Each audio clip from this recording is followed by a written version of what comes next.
कैसे हैं आप सभी? आई होप अच्छे होंगे, राइट। चलिए, मैं योगिता प्रजापति चैनल पे आप सभी का स्वागत करती हूँ और आज मैं आपके लिए लेके एक्सरसाइज 2.2 का क्वेश्चन नंबर फर्स्ट का 5th पार्ट, जो कि इंपॉर्टेंट है, तो प्लीज ध्यान समझिएगा। ओके बच्चों, आइए स्टार्ट करते हैं।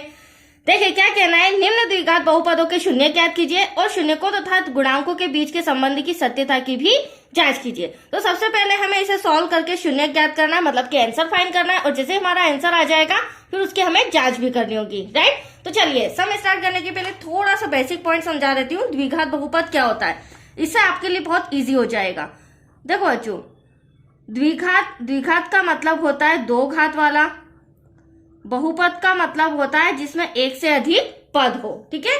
अब द्विघात पद क्या होता है, तो देखिए a² plus bx plus c, ये द्विघात बहुपद का छोटा सा फॉर्मूला है। अब आप सम के अंदर देखिए, ये हमें दे रखा है द्विघात मतलब डबल घात वाला, ठीक है। x² का गुणांक यहाँ पर a है, यहाँ पर हमें दे रखा है x का गुणांक b, और जो c है ना बच्चों, वो होता है अचर पद।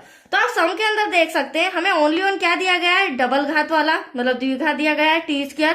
इसके आगे कुछ नहीं है तो हम मन से 1 मानेंगे। लेकिन यहाँ पर हमें जो bx था वो सम के अंदर आपको सिंपल t नजर नहीं आ रहा है, राइट, विदाउट घात वाला, तो वो चीज हमारे पास नहीं है।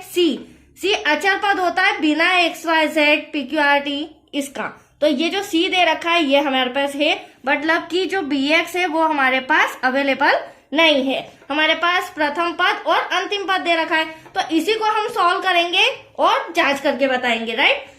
चलिए देखिए, सबसे पहले हम क्या करेंगे, t² - 15 हमें शून्य ज्ञात करना है, तो इक्वल टू में मैं शून्यक लगा दूंगी।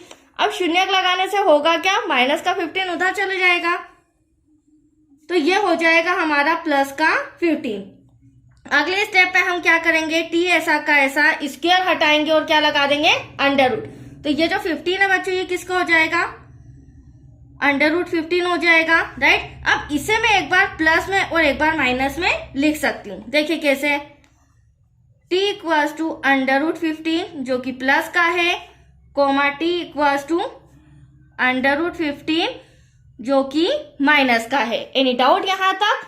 चलिए, अब ये हमारे दो शून्यक आ चुके हैं, हमें शून्यक ज्ञात करना थे, अब इनकी हमें जांच करनी है। जांच करने के पहले हम एबीसी अलग कर लेंगे। देखिए किस तरह से, आप देख सकते हैं द्विघात बहुपद, क्योंकि मुझे दो छोटे छोटे फॉर्मूले लगाना है जिसमें मुझे एबीसी चाहिएगा। तो एक वस्तु मैंने अभी जैसे समझाया था, t² के आगे कुछ नहीं है तो हम क्या लिख देंगे, 1 लिख देंगे। यहाँ पर bx हमारा मतलब कि b हमें दे ही नहीं रखा है, सिंपल t कहीं से कहीं तक नहीं है, तो क्या हो जाएगा, 0 हो जाएगा। c हो जाएगा हमारा अचर पद जो कि 15 है। यहाँ तक कोई डाउट आपको, और वो भी माइनस का। ये देखिए, अब हम इसकी जांच करेंगे।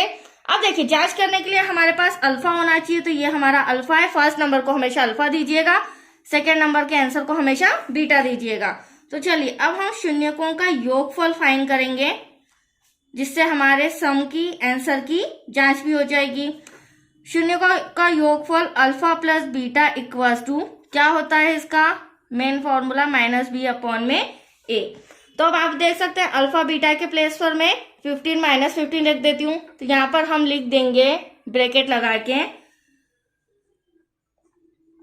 Under root 15 minus, sorry plus का साइन, ब्रैकेट के अंदर minus under root 15 bracket close b। अब b के प्लेस पर हमें सम के अंदर क्या वैल्यू दी गई, 0, मतलब कि कुछ भी नहीं था, माइनस का साइन ऐसा का ऐसा, a हमारा क्या है, 1। चलिए अब इसे सॉल्व करते हैं। अब आप ध्यान से देखिएगा, ब्रैकेट्स सॉल्व करेंगे, 15 under root 15 plus minus minus under root 15। अगले स्टेप में 0 में किसी भी संख्या का डिवाइड करेंगे तो एटलीस्ट क्या आएगा, 0 ही आएगा। अब यहाँ पर ध्यान से देखिए बच्चों, ये प्लस का अंडर रूट 15, ये माइनस का अंडर रूट 15, तो ये पूरा का पूरा प्लस माइनस कैंसिल हो जाएगा, एटलीस्ट यहाँ पर भी क्या बचेगा, 0। 0 इक्वल्स टू 0, मतलब कि दोनों तरफ जो भी हमारा आंसर आ रहा है एटलीस्ट 0 ही आ रहा है, मतलब कि वो हमारा सम सही है। क्यों सही है, क्योंकि हमारा अल्फा और बीटा सही है। और देखिए 0 आ रहा है, इसका मतलब ये हमारा क्या है, बीच वाली संख्या जो t होनी चाहिए वो हमारे पास अवेलेबल नहीं है, तो आंसर आ चुका है 0। अब हमें क्या लाना है, अचर पद 15, तो यहाँ पर हम लिखेंगे शून्यकों का गुणनफल करने पर देखिए शून्यकों का गुणनफल। अब अगर हम गुणनफल करेंगे तो हमें यहाँ पर डॉट लगाना होगा, किसके बीच, अल्फा और बीटा के बीच, और हमारा फॉर्मूला अब हो जाएगा C/A। अल्फा और बीटा तो आप जानते ही हैं, कितना है बच्चों, √15 ब्रैकेट क्लोज मल्टीप्लाई बाय, क्योंकि दोनों के बीच इंटू का साइन है, बीटा हमारा -15 है ब्रैकेट क्लोज। अब जो C था, आप देख सकते हैं मैंने जो ABC अलग किया था, A, B और C, तो C हमारा -15 है और A हमारा 1 है, तो यहाँ पर मैं -15 कर देती हूँ, राइट। C के प्लेस पर क्या आ जाएगा बच्चों, -15 डिवाइड में 1। आप सॉल्व करते हैं, पहले ब्रैकेट सॉल्व करेंगे, तो आप देख सकते हैं ये रहा √15। ब्रैकेट तो यहाँ पॉसिबल नहीं है क्योंकि मतलब नहीं आएगा ब्रैकेट सॉल्व करने पर, हम डायरेक्टली कर लेते हैं।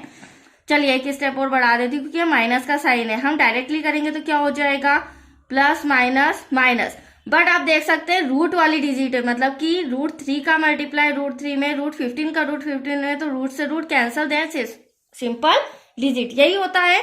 तो हम क्या लिख देंगे यहाँ पर, सिंपल का 15, क्योंकि ये रूट से ये रूट कैंसल, और प्लस माइनस माइनस, साइन का ध्यान रखिएगा, आपका माइनस का 15 आ रहा है, और 1 में डिवाइड करेंगे एटलीस्ट वही आएगा माइनस का 15।